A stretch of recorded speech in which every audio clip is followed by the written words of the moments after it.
Bonjour à tous, bienvenue sur la Trèfle TV. Aujourd'hui, un grand sujet dans notre journal et bien évidemment nos deux rubriques hebdomadaires, les résultats et l'agenda. Notre sujet principal concerne donc le match qui a eu lieu dimanche en Coupe de France. Nos seniors 1 qui ont rencontré Alès, qui ont très bien joué, qui n'ont pas du tout démérité, mais qui ont malheureusement perdu 3-1. Regardons les images et les buts. L'entrée des joueurs, l'US du Trèfle.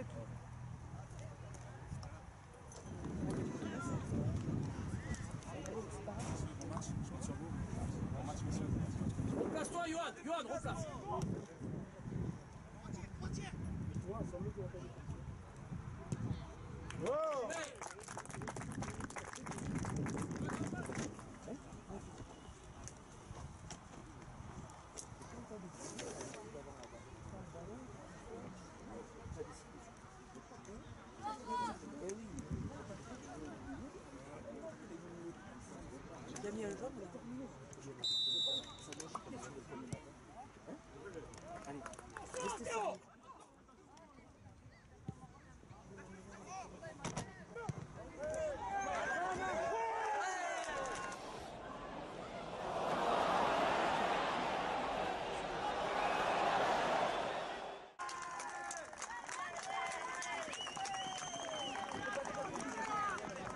T'arrêtes pas.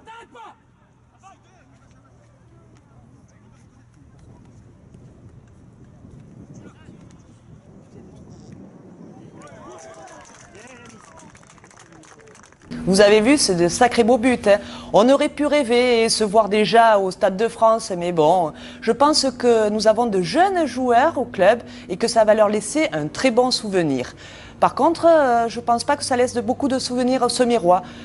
On aurait pu être beaucoup plus nombreux au stade pour encourager notre équipe. Mais bon, c'est pas grave, la prochaine fois. Regardons les deux interviews de Gérard Rocheblave, notre coprésident, et Antoine Gély. Monsieur le Président, on peut avoir un petit mot sur le match? Le match en lui-même, bon, la victoire d'Alès c'est plus que logique. Hein. Mais bon, on sort la tête haute. Hein. On a fait mieux que se défendre. Bon, la qualité individuelle et collective de leur équipe a fait la différence. Et je suis confiant pour la suite. Un match très formateur. Hein. On a été bousculé, on le savait. Donc c'était un match où il fallait vraiment prendre sur soi, travailler, les fondamentaux en permanence. Et on savait qu'Alès nous aurait là-dessus. Et c'est joué sur 3 détails. 3 mauvaises relances. Et puis on a pris 3 buts, donc on le savait. On n'a pas lâché, donc c'est de bon augure pour les prochains matchs de championnat qui arrivent très vite maintenant. C'était un excellent match de notre part, même si la défaite est un excellent match.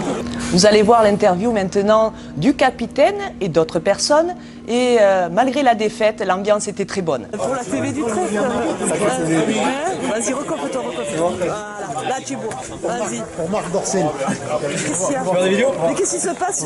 C'est pour le groupe. Tu vas déjà te coucher, tu t'es mis en pyjama? Sérieux? Attends, je l'ai. Ah, ils font les malins, mais ils diront un petit mot. Est-ce qu'ils vont dire un petit mot à la caméra? Si.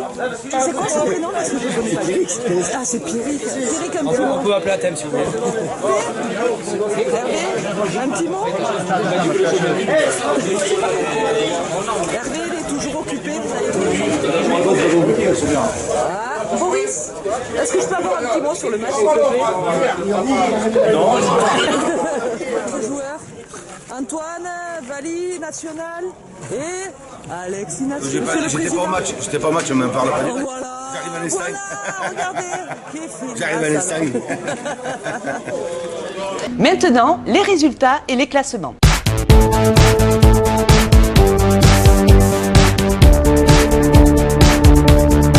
Donc notre foot d'animation avec les catégories U10 et U11 effectuait ce week-end un tournoi. Donc il y avait 2 équipes en U10 et 2 équipes en U11. Nous n'avons pas les classements, puis peu importe, c'est pas très important, ce sont des tournois de préparation. D'ailleurs, à ce sujet, Christophe a pris quelques photos des U11. Regardons-les.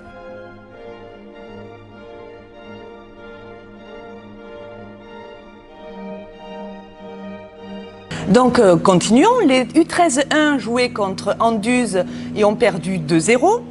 Les U15 Ligue jouaient à Vergès contre Vergès et ont perdu 2-1. Et les U15-2 et les U17, match non joué. Regardons le classement.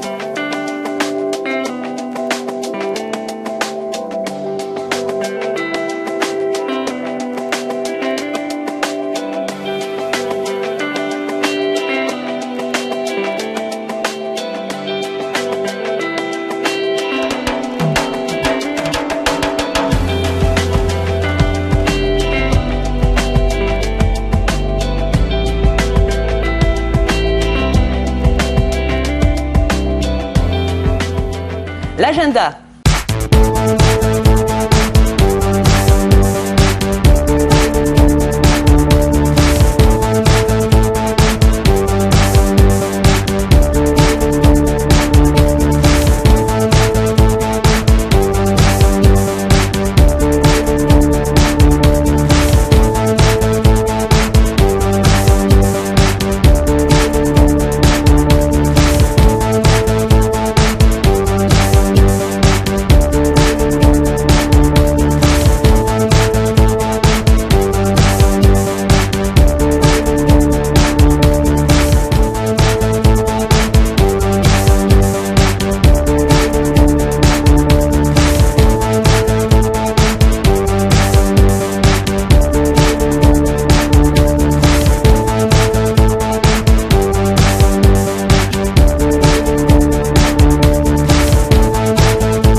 Fin de notre journal. Merci à tous de nous avoir suivis. Je vous souhaite bien évidemment un bon week-end footballistique.